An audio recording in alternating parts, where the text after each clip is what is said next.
So there we go. So let's go digital asset mining. Digital asset mining, okay? We're talking about creating digital assets through mining. Now, note, we are not talking about buying meme coins, okay? By the way, Saturday, big event, digitalassetmining.net. That's the access site, okay? 1 o'clock. So, little disclaimer, since we are talking about money, this is educational. It's not financial advice. There's risk.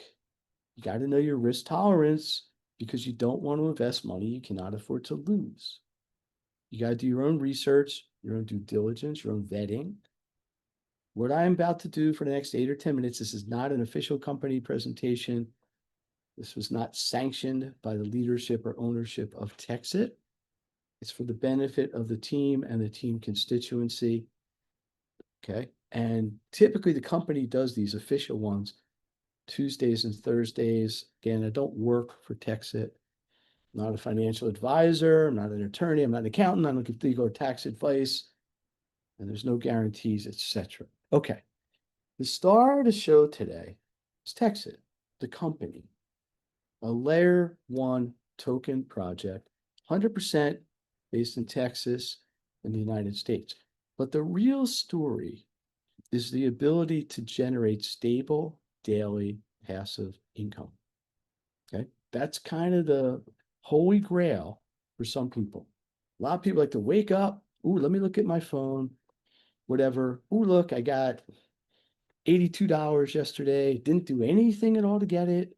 That's good. Even better if it's 300, even better if it's 2000. So the story of Texit is partly the ability to generate stable daily passive income by, okay, taking advantage of what this company offers. So what is Texit anyway, real quick? It's really the brainchild of the founder named Bobby Gray.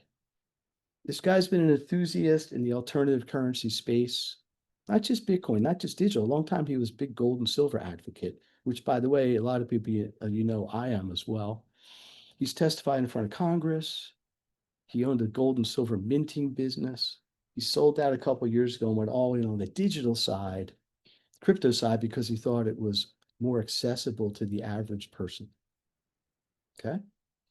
Last year, 24, founded Texit as a way to kind of keep his work going and make it something everybody could get into. So the word cryptocurrency is here. So let's just define it. It's a digital currency. Okay. And it is something that is simple to transact. In order to do it, you need a wallet. But today, you could send money from Pennsylvania to Vietnam to Russia to Dubai to Canada back to here in like 10 seconds. Way faster because it's digital. It happens on the blockchain. The blockchain is like a giant ledger, kind of like an enormous spreadsheet that keeps track in things called blocks of everything that happens on it. It is a 100% unchangeable, immutable record. Okay. So you got these cryptocurrency tokens running on the blockchains. Okay. And when these get produced by the mine, okay, mining is the process where they create these tokens. Okay. There's a term, mesh mine. Okay. A mesh mine is a collective of lots of mines, all bunch of them, all working together. And here's the big difference. You could go and buy, in fact, I was looking at one today just to see, for like $109. You can buy a little thing. It's like the size of the, I don't know if those are old enough. Remember cassettes? The old cassettes had those plastic cases. You sort of open them up and the thing was inside. You can buy things about this big, that big, the size of a phone, maybe, and you plug it in to a USB port on your computer, and it will try to mine Bitcoin. And I say try to, because here's the problem. That little thing on your desk is competing with every other miner out there. In the Bitcoin mining world, it's all everybody for themselves. Every miner is trying to make the connections, trying to make the solutions to the problems so they get credit for the transaction. The big mines almost always win because they got a lot more hash power, which is essentially the horsepower of the mine. So is it mathematically, probability-wise possible that a little miner sitting on my desk could get some Bitcoin? Yes. Is it likely? No. So here's how Texit addressed that issue. They said, we're going to make one giant mine, 100 million mega hash mine eventually. And instead of everybody competing to get the results, everybody's going to share in the common results. So the mine makes as much as it can every single day, roughly 90,000 tokens. And instead of everybody competing for their share, everybody gets a piece of it distributed to them every single day based on the size of the share of the mine that they own. So you'll hear the terms, if you hang around the Texit world enough, you'll hear the terms, miner, hash power, stuff like that. Okay. And the miner is anybody who's a member who owns a share of the mine. And the hash power is basically the computing power that you own. Now, this is a picture, actual picture of one of the Texit mines. It's a whole bunch of computers in there doing their thing, running their algorithms, creating the tokens. These happen to be in a cooled vat, or whatever you want to call that contraption, in oil. It's the special mineral oil that they sit in. It's like 40 degrees. So it keeps the computers cool, keeps them healthy, keeps them running. Okay. So the amount of power that the mine has is called hash power. Each miner that you can obtain gives you a certain amount of hash power. Gives you a certain amount of hash power. Okay. And the more hash power you have, the larger the share of the mine you have, like the slice of the pie, and the more you get. Okay. So Texit, TXC, that's Texas versus Bitcoin. Most everybody who's ever heard of the crypto space, Bitcoin is definitely like the grandfather, preeminent thing of the whole thing. Like 85% of all value in cryptocurrencies in Bitcoin. It's $1 trillion plus. All the rest together are barely, 100 billion, something like that. Anyhow, doesn't really matter. So TXC, that is the pet project of the Texit project and Bobby Gray and his thing. Okay. And this is the comparison. It's a singular, clear mission. They created this for one reason, which was to help the people who don't have the mining, who have the miners, and the people in the economy, specifically in Texas. That's not what Bitcoin is. Bitcoin is all over. Bitcoin, there's no singularity to it. Okay. It's a Litecoin clone. It's low fees. Bitcoin, especially if you try to do it lately, the fees are high because the blockchain is old. The blockchain has become outdated. TXC, all the statistics you want are on their dashboard. I could break them down in this presentation. I probably won't, but everything's there. I'm going to talk about the metrics and the parameters that they use in a little bit. You don't get that with Bitcoin. You got to really dig for it. It's out there. You got to know how to get into the backs of the explorers and the transaction hash monitors and all that. So I'm not saying, don't get me wrong, I'm not saying TXT is better than Bitcoin or Bitcoin is better than TSC. They're just designed in a similar way, but their reality of how they're created and how they're managed is different. Okay, so let's talk about this, the Texit program, mining, and how you can reward. This is a mining program. Okay, anybody who gets involved, anybody who's a miner has a share of the giant collective crowd-funded mine. This makes 3 tokens, Litecoin, which is also LTC, Doge, which was real big, maybe 5 years ago, is giant, and TXC. The company keeps the Doge and Litecoin. They use it sometimes to sell and pay off expenses or build up their liquidity pool.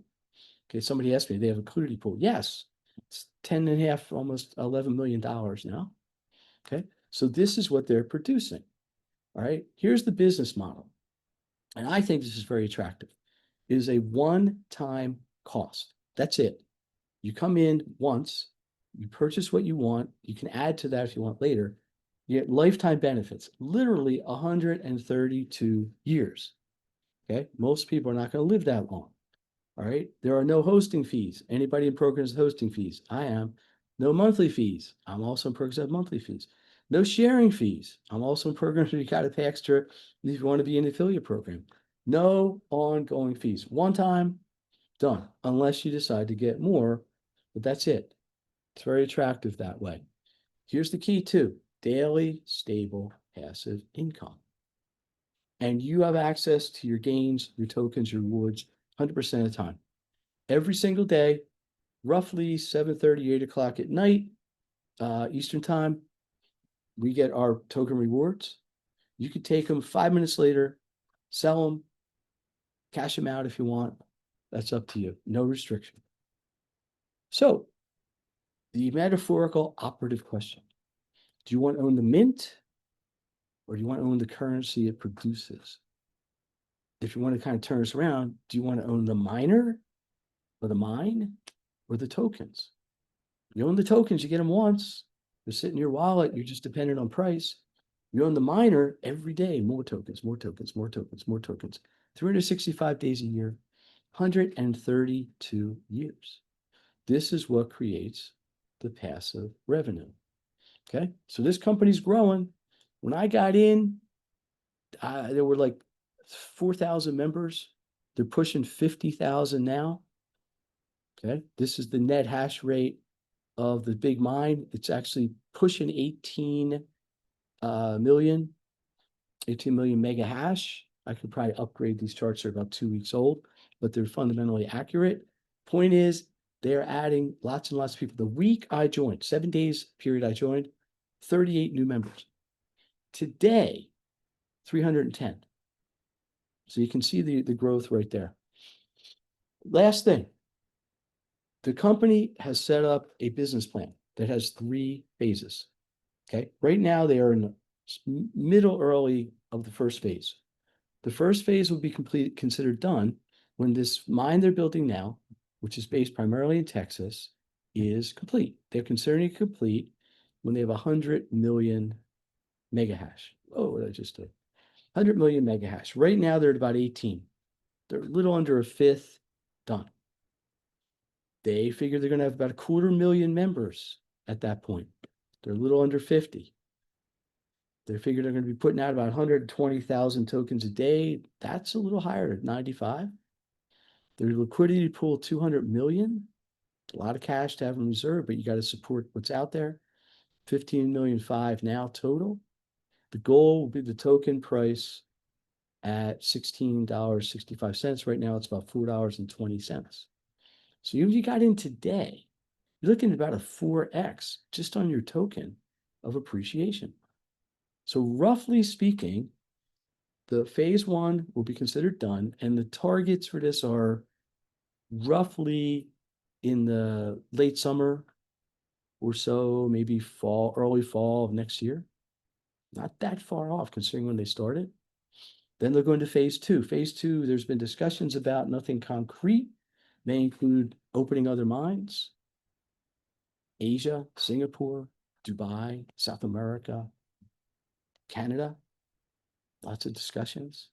Creating maybe in other states. Maybe they do it Florida token, Arizona token, California token, whatever. Pennsylvania token, I don't know. But ultimately, their goal is to get this to a 4-digit priced token. And the cool thing about mining is, remember, you're getting them every day. Tokens we get today, if you just hold them, they're going to value increases as the price increases. So that's all I got for you today. This is kind of the first half of this presentation. If you come back on Saturday, you will also see the second half, which is based on the sharing revenue affiliate compensation plan. All right. I'm going to stop sharing. I'm also going to stop recording. Yes, clap away.